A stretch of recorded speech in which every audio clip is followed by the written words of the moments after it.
Have you ever stopped and wondered what's really going on inside the mind of an AI? Well, that's exactly what we're going to do. We're pulling back the curtain on the two-speed brain of large language models to show you how they actually think.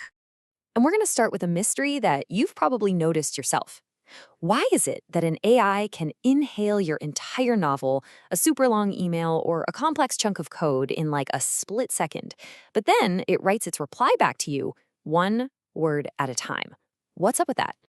Well, the secret to that whole puzzle, it all comes down to the model having essentially a two-speed brain.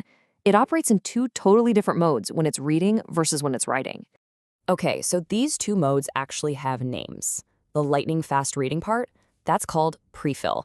It's where the AI processes your entire prompt all at once. Then there's the slow, methodical writing part. That's called decode. And that's where it generates the response one little piece, or token, at a time. And that's exactly why it feels so much slower. So to really wrap our heads around this, let's start with the part we're all familiar with, the slow part. Let's break down how an LLM actually writes its response. When you boil it all down, AI writing is this surprisingly simple, repetitive loop. First, it just predicts the single most likely next token. Think of a token as a word, or even just part of a word. Then it checks, am I supposed to stop yet?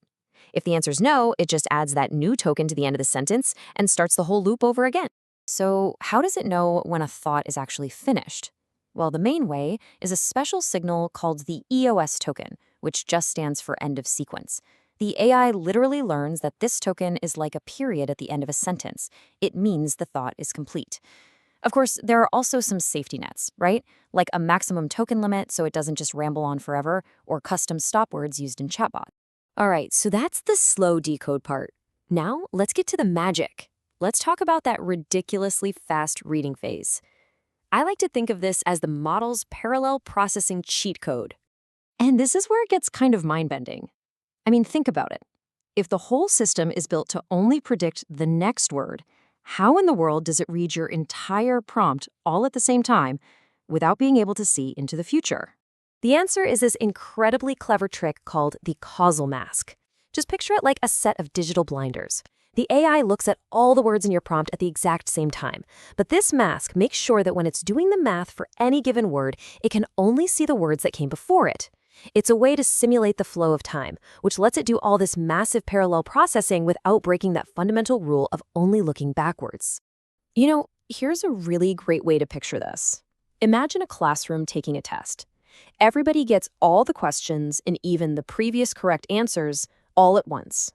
But the teacher puts blinders on each student so they can't see any questions ahead of the one they're on. The crucial part?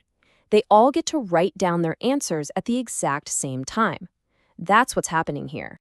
Okay, and this brings us to what might be the single most important point. During this super fast prefill stage, the model's real goal isn't even to predict your words. The real goal is to build its short-term memory, something we call the KV cache. By processing your entire prompt in parallel, it creates this detailed memory map. That way, when it finally starts writing its response, it doesn't have to go back and reread your prompt from scratch for every single new word. That is the whole point of the prefill phase. All right, you with me? Because now we're going to get a little nerdy and go one level deeper. We're going to dive into the physical reality of the hardware, because there's another really interesting question that comes up about how the model's layers all work together. So if the math allows for all this parallel stuff, you might be thinking, wait a minute, why not process it diagonally? Like, as soon as the first word finishes the first layer of the neural net, why can't it just start the second layer while the second word begins the first layer? Why do they all have to march through the layers together in lockstep? And the answer is so cool because it has nothing to do with the math. It's all about physics. The real bottleneck is the physical speed limit of moving the model's gigantic brain, all of its learned knowledge, called weights, from the chip's memory over to the cores that do all the calculations. Let me give you an analogy that makes this perfectly clear. Trying to process diagonally on a single chip would be like going to a library, grabbing a giant instruction manual, reading just one sentence, putting it back, grabbing another huge manual, reading one sentence from that one, and so on. It's way, way more efficient to just load one manual, which is like one layer's weights, and apply all of its instructions to every word at once before moving on to the next manual.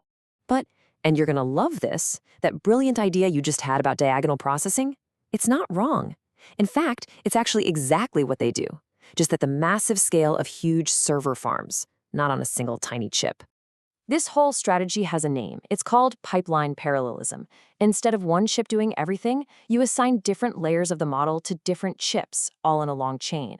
And what this does is create that exact diagonal wave of data we were just talking about, but now it flows across an entire server rack, letting the system handle tons of different user requests all at the same time. And this right here, this reveals the fundamental trade-off at the heart of running large-scale AI. To serve millions of users efficiently, you need to keep that pipeline totally full, with hundreds of queries flowing through it at all times. But remember the KV cache? Every single one of those queries needs its own short-term memory, and that memory has to be stored in the chip's incredibly fast, but also incredibly limited video memory. So there's this constant tension between keeping the processors busy and just flat out running out of room. Which really brings us full circle to the big idea. The entire system is a giant balancing act. It's all about sacrificing a little bit of speed for one single user in order to gain the massive capacity to answer millions of users at once. So it's not just about how an AI thinks, it's about the unbelievable engineering it takes to make that thinking available to the entire world.